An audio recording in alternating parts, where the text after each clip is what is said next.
New this morning, a Mid-South family is fighting for answers after a loved one killed in a hit-and-run crash at Lamar and American Way. That crash was caught on surveillance video, and Fox 13 transportation reporter Sheila O'Connor joining us live from that same intersection. The family's unhappy with how police are handling their investigation. The victim's brother tells me that he feels Memphis police hasn't been transparent enough throughout this investigation, but Memphis police tell me that investigators have been working diligently to solve this case. Behind me is the intersection where the crash happened. You can actually even see an 18-wheeler stalled out there in the center lane here even this morning. I want to show you the surveillance video, though, that the victim's brother gave to me. It's the same surveillance video police have as well.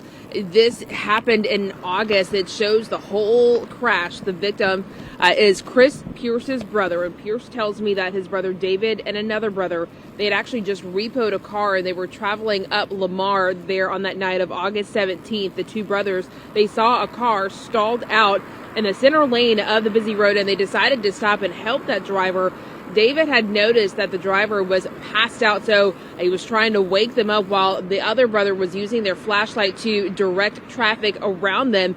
Pierce says the two brothers were on the phone with police dispatch when the crash happened. The brother that was trying to direct traffic had shined the light towards the tag so they could tell dispatch the state of the tag, and at that moment is when that crash happened. And the video, too, when you listen to it, you can actually hear that other brother screaming out for David's name as he essentially kind of gets flung into other lanes there along Lamar. And at this point now, almost 3 months rather, since this crash happened, Chris Pierce says he is just wanting more transparency from the police department.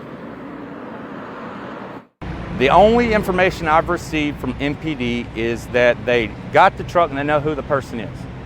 That's all I received. Yeah, Chris Pierce says he hasn't had any kind of new updates saying how close police are to making an arrest. You know, you heard him say there that they've identified the person responsible, but Chris is wanting more information on will an arrest be made or charges pending. Police tell me that investigators are working hard to close this case. They've identified all the people involved in this crash. They say that charges are pending, but they have not clarified if that means they are any closer to making an arrest. Seems like with charges pending, they would be close, but right, all we can do is ask and get those information. Thank you for sharing that.